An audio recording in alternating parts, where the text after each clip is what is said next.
Olá, estamos aqui de novo no meio dessa pandemia para responder às nossas tentantes e vem aqui algumas perguntas que são muito interessantes. Essa primeira pergunta, gostaria muito de saber qual o critério utilizado na hora do congelamento do embrião. Como se sabe se aquele embrião deve ser congelado no terceiro ou no quinto dia? A pergunta é interessante porque essa é uma dúvida de um grande número de pessoas, né? E na realidade a gente tem como critério, a gente, Ideia Fértil, tem como critério congelar de uma maneira geral no quinto dia, né? Existem vários motivos para isso. O primeiro motivo é que a gente sabe que a chance de gravidez com o embrião congelado no quinto dia, ela é muito maior do que um embrião congelado no terceiro dia, né? A possibilidade de escolha de um embrião no estágio de blastocisto, ela é mais efetiva. Então a gente dá preferência, na grande maioria das vezes, por congelamento em blastocisto. A segunda grande questão diz respeito ao número de embriões. Quer dizer, quando a gente coloca um embrião em blastocisto, de uma maneira geral, a gente opta por colocar apenas um embrião. E quando a gente transfere no terceiro dia, de uma maneira geral, a gente acaba colocando um número maior de embriões. O que significa que eu não aumento a chance de gravidez, mas aumento a chance de que quando essa paciente engravidar, ela tenha embriões, ela tenha uma gestação múltipla, o que para nós, obstetras, não é uma situação desejada, né? Embora todas as pacientes tenham esse sonho de gêmeos, né? Gêmeos e trigêmeos vêm com uma série de complicações obstétricas que não se justifica, né? E nós temos no Instituto Ideia Fértil uma posição bem conservadora em relação a isso, para tentar minimizar os riscos de gestação múltipla, né? A terceira ideia é de que, na realidade, como nós não colocamos no preço o custo do congelamento, né, nós damos a preferência por congelar embriões que são mais viáveis, né? E por isso também a ideia de congelamento no quinto dia. A última coisa é que, de uma maneira geral, entre o terceiro e o quinto dia, a gente tem uma perda de mais ou menos 50% dos embriões. Quer dizer, a metade dos embriões não sobrevivem ao quinto dia. O que pode parecer, no primeiro momento, uma coisa ruim, mas na realidade é uma coisa boa, porque são embriões que não resultariam em gestação. E, portanto, a gente sempre opta pelo congelamento no quinto dia, salvo raras exceções, e muito raras exceções. Bom, a próxima pergunta, ela é interessante porque também aborda um assunto muito importante. A pergunta é: estou com menopausa precoce, posso engravidar? Na realidade, a primeira coisa que a gente tem que definir é o que é menopausa precoce, né? Menopausa precoce é aquela que acontece antes dos 40 anos. Depois dos 40 anos, a gente fala que ela é oportuna. Por que isso é importante para nós? Porque, obviamente, a menopausa precoce necessita de uma série de investigações adicionais para a gente tentar saber qual foi o motivo do porquê isso aconteceu. Existem causas genéticas, infecciosas, enfim, uma série de coisas que não é o propósito da pergunta. A ideia da pergunta é saber se ela pode engravidar. Então, a gente tem que diferenciar se é uma menopausa ou se é uma insuficiência ovariana precoce, né? Por que a gente tem que diferenciar? Porque a insuficiência ovariana precoce permite que a gente faça vários ciclos, tente colher vários óvulos e eventualmente a gente consiga a gravidez, né? Quando a gente está falando em menopausa, menopausa significa que ela definitivamente não teria capacidade de produção de óvulos, né? Então, consequentemente, ela teria que usar óvulos de doadoras. Do ponto de vista dessa questão da doação de óvulos, aí isso envolve uma série de outras coisas. A resolução do Conselho Federal de Medicina prevê que mulheres até os 50 anos possam engravidar sem nenhum problema, e após os 50 anos a gente teria que avaliar as condições clínicas para pensar na ideia da utilização de óvulos doados. Então, a paciente que está na menopausa, a única alternativa seria a utilização de óvulos doados, e ela não tem as taxas de gravidez com óvulos doados em mulheres desse tipo, ou em mulheres com menopausa, na realidade são iguais às taxas de gravidez de mulheres que não estão na menopausa. Então ela teria condições de engravidar tranquilamente. Mais uma pergunta aqui muito boa. Eu vou ler a pergunta, que ela é longa. Meu esposo e eu queremos programar, pois com a pandemia adiamos nossa celebração de casamento, e será em outubro, né? Isso, infelizmente, é uma coisa que aconteceu com muita gente, né? Eles tiveram que parar seus planos no meio do processo aí de pandemia. E já queremos dar início ao nosso também projeto de vida, a vinda de um bebê.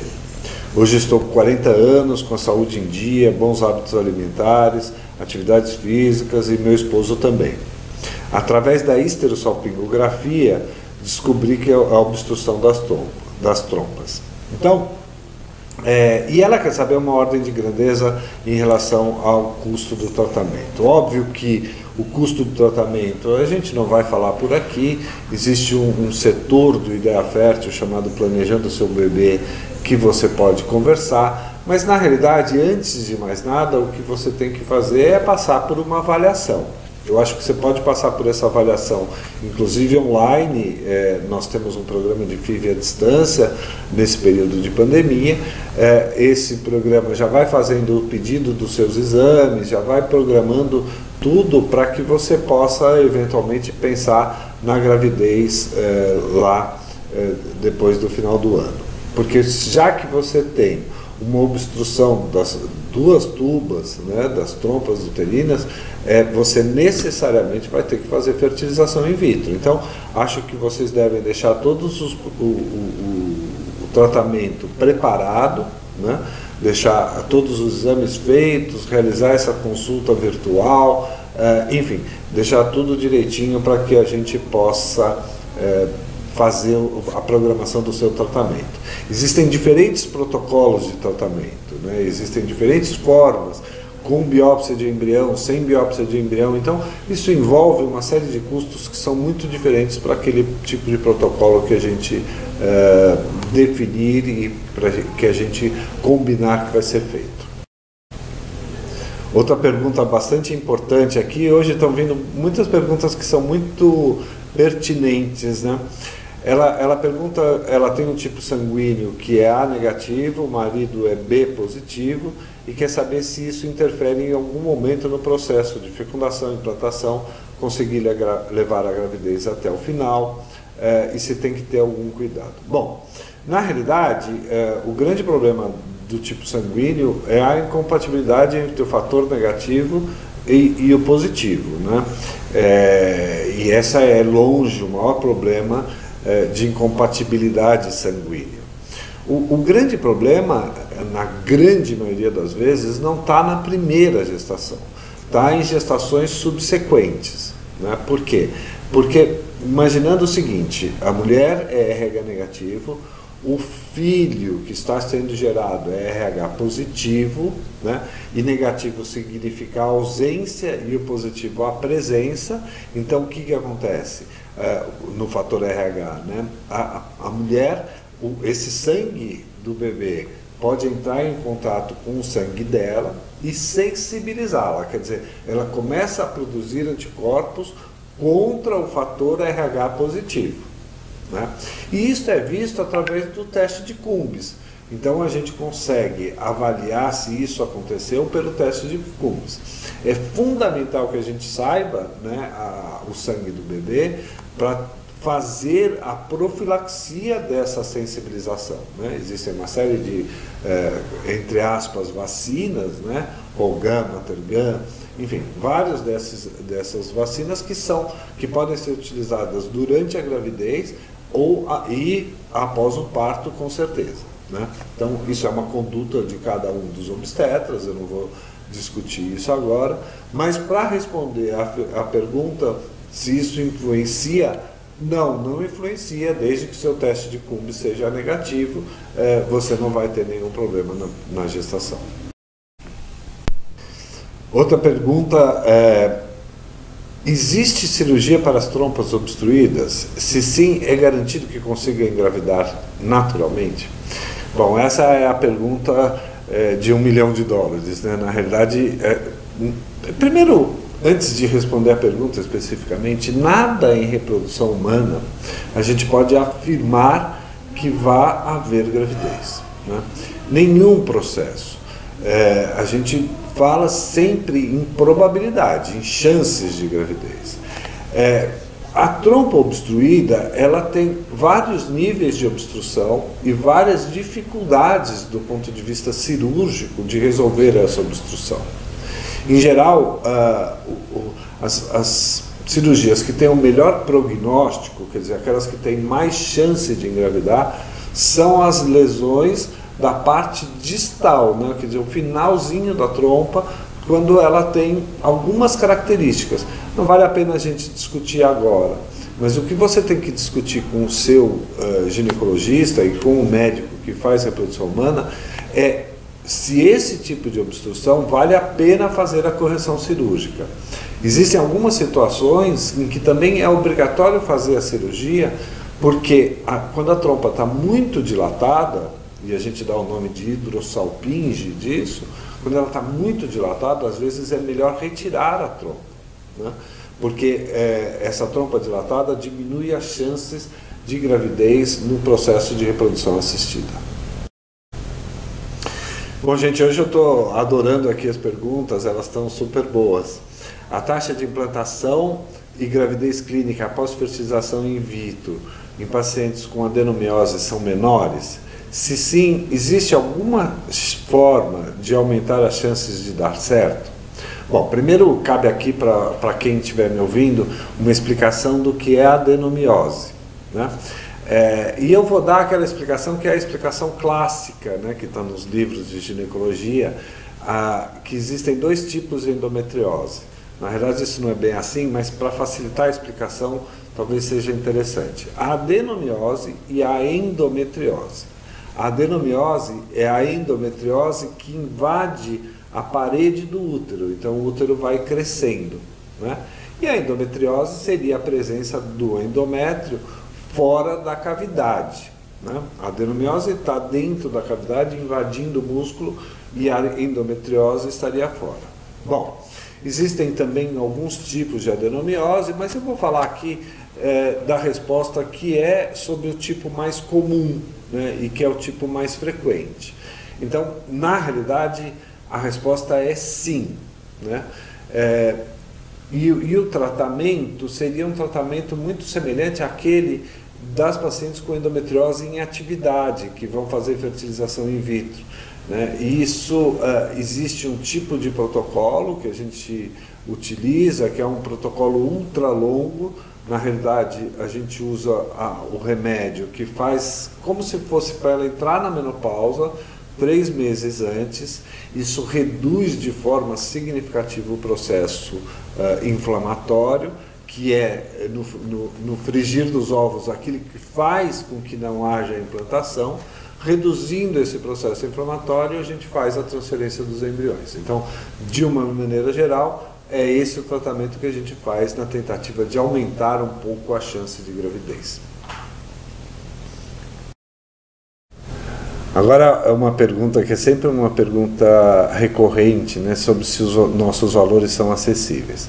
Na realidade, eu acho que o que é importante eu dizer é que nós somos uma organização que não tem fins lucrativos e, portanto, os nossos custos são mais acessíveis que a média de outras clínicas. Uma outra coisa que é bastante importante a gente dizer é que, infelizmente, 90% de todos os insumos que são utilizados em laboratório e as medicações, elas são todas importadas, o que faz com que os custos subam mais um pouquinho e mais além daquilo que a gente acha razoável. Mas é o que temos e é o que podemos fazer. A outra pergunta diz respeito a uma questão também que é simples. Ela já fez os exames, porém, devido à pandemia, não foi possível retornar. A resposta é simples nesse aspecto. Existem normas, essas normas são ditadas pela Agência Nacional de Vigilância Sanitária e ela prevê que os exames devam ser feitos a cada 6 meses, exceto o de Zika vírus, que tem que ser feito a cada 30 dias. E a gente não tem como fugir disso, isso tem que ser feito dessa forma. Venceu, tem que repetir e não temos nem poder de nenhum de negociação, a cada 6 meses eles são repetidos. A pergunta agora é sobre biópsia de embrião. Gostaria de saber se a biópsia é feita em apenas um embrião ou em todos congelados. Em que momento devo solicitar essa biópsia?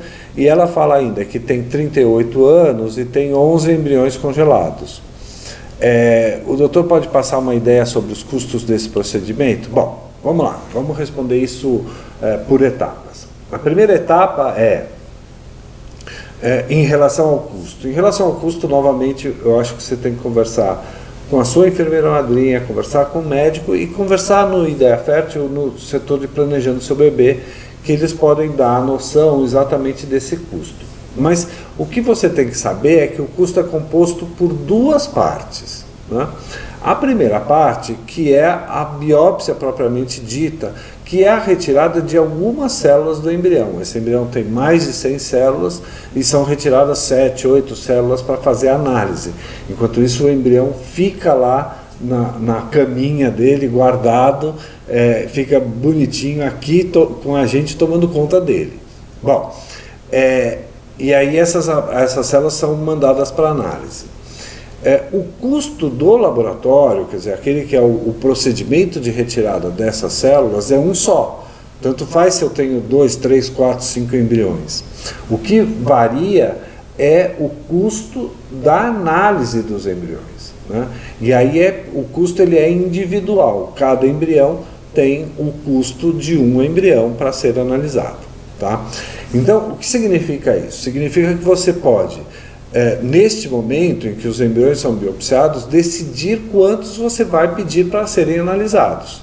Enquanto isso, o restante das células fica lá onde ele vai ser analisado, num congelador, esperando a sua autorização para fazer essa análise. Então, você pode, por exemplo, pedir para analisar 3, eventualmente um deles não ou os 3 não são bons, e aí você pede logo em seguida para fazer a análise do restante. Não tem o menor problema, isso é fácil.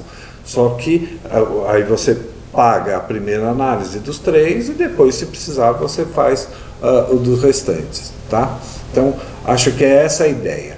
A ideia de que em que momento, né, ele tem que ser descongelado, ele pode ser descongelado em 2 momentos distintos, né? O primeiro, em que a gente descongela, faz a biópsia e recongela até que venha o resultado, né? Esse resultado normalmente demora de 15 a 20 dias, ele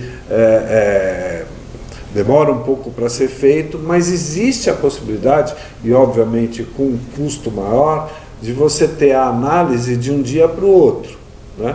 Então, faz a biópsia, o embrião não é recongelado e você transfere no dia seguinte.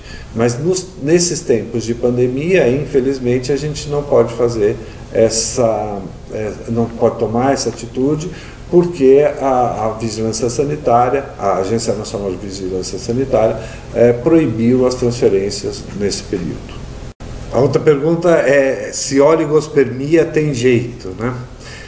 Veja, primeiro, quando a gente fala em oligospermia, o que a gente está dizendo é uma redução do número de espermatozoides no ejaculado, né? E aí você pode classificar a oligospermia em leve, moderada ou severa. Cada uma dessas tem alguma coisa que justifique. Então eu tenho que fazer obrigatoriamente um diagnóstico do motivo dessa oligospermia, né? É lógico que muitas vezes a gente não chega a esse diagnóstico e chama a oligospermia de idiopática. Mas existem outras causas que são corrigíveis, por exemplo, varicocele, por exemplo, algumas infecções. Existem várias coisas que são corrigíveis. Quando a gente tem oligospermias que são muito graves, em geral não. Em geral, o que tem que se fazer é ir direto para a fertilização in vitro. Mas quando são oligospermias menos graves, né, você tem a condição, muitas vezes, de fazer esse tratamento. Então, é lógico que essa é uma pergunta muito genérica, que fica muito difícil para a gente responder assim, mas eu acho que o importante é tentar entender qual é o tipo de oligospermia, qual é o motivo dessa oligospermia, para a gente saber se tem ou se não tem algum tipo de tratamento.